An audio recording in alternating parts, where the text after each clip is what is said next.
Bonjour à tous et bienvenue sur Amel et ses robots. Aujourd'hui, on part sur la recette du gâteau qui pleure. Le gâteau qui pleure, il avait fait tendance sur les réseaux. C'est un gâteau turc composé d'une ganache, d'une chantilly et d'un gâteau bien imbibé, super bon en bouche. Vous verrez, c'est super frais.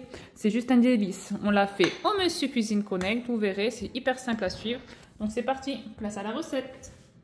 Pour commencer, je viens placer mon fouet à l'intérieur du robot. J'y mets 2 œufs. 80 g de sucre en poudre, 50 g de lait, 100 g d'huile, une cuillère à soupe d'arôme de vanille, 80 g de farine et 20 g de cacao amer non sucré. J'ajoute la moitié d'un sachet de levure chimique et voilà, on a tous les ingrédients dans notre robot. On va fermer avec le gobelet doseur et on part pour 2 minutes vitesse 3. Donc voilà ce que l'on obtient. J'enlève le fouet et je viens verser ma préparation dans un moule que j'ai protégé d'un papier de cuisson. Donc voilà. J'enfourne dans un four préchauffé à 180 degrés pendant 20 minutes, 15 à 20 minutes selon les fours et chaleur tournante c'est toujours mieux. Et pendant que mon gâteau cuit, je viens y mettre 100 ml de lait dans le robot avec une bonne cuillère à soupe de cacao amer non sucré. Je ferme avec le gobelet doseur et je pars pour 6 minutes vitesse 3 à 100 degrés. Donc ici on a notre chocolat chaud qui est prêt. Et là j'ai mon gâteau qui sort de four qui est prêt. Vous voyez quand on pique il n'y a rien dessus. Donc on va le démouler.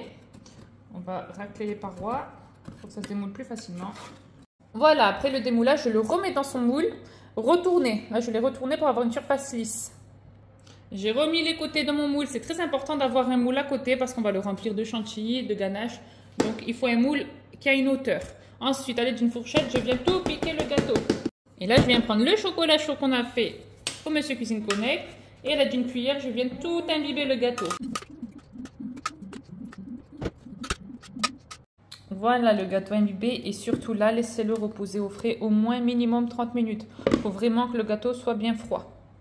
Et petite astuce, pendant que le gâteau refroidit, vous allez nettoyer votre robot, vous mettez de l'eau bien froide. Vous le laissez patienter avec de l'eau bien froide, comme ça votre robot sera bien froid lui aussi, avec le fouet à l'intérieur. Du coup, dans mon bol du robot bien froid et bien séché, vraiment il ne faut pas qu'il n'y ait une goutte, je viens y insérer le fouet. Et je viens y mettre 300 ml de crème, 30% de matière grasse minimum. C'est très important, de la crème liquide à 30% de matière grasse. On gardera le reste pour la ganache avec 100 g de mascarpone,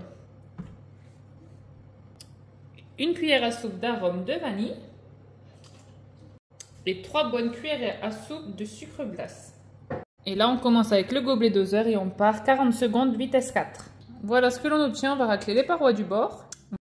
Je ferme sans le gobelet doseur et je pars pour 30 secondes vitesse 4. Et c'est à vous de surveiller les 30 secondes si elles suffisent ou pas.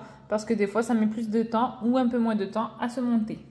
Et voilà, après les 30 secondes, vous voyez, on a une chantilly là qui se tient. Après, on ne veut pas quelque chose de trop ferme, il faut que ça soit quand même aérien. Donc là, c'est parfait, vous voyez. Le côté, hop, ça se tient quand même.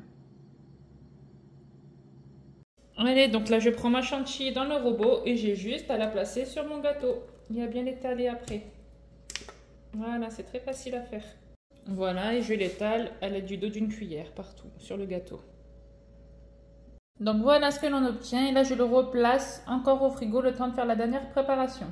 Donc la ganache dans le robot, je prends le reste de ma crème liquide, 60 g. Hop.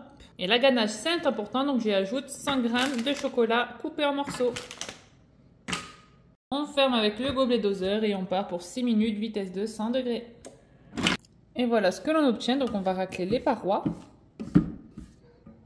Et donc là c'est juste pour mélanger. Du coup on va juste le faire tourner vitesse 3. Juste 10 secondes. Et voilà, c'est mélangé. Maintenant on va le réserver pour que ça refroidisse plus rapidement. Voilà, donc on attend qu'il refroidisse. Allez, la ganache a refroidi. J'ai plus qu'à la verser sur le gâteau. Et je l'étale délicatement à l'aide du dos d'une cuillère. Et voilà ce que l'on obtient et on le replace au frais. Et voilà, c'est terminé, le gâteau est prêt. Donc vous voyez, grâce à la crème chantilly et la ganache, on a quelque chose d'hyper frais en bouche. Franchement, c'est un super bon gâteau. N'hésitez pas à garder le moule dans lequel vous avez cuit le gâteau pour pas qu'il se déforme, pour pas qu'il soit dur aussi à transporter. Et voilà, je vous laisse le déguster, likez la vidéo et je vous dis à très vite. Bisous!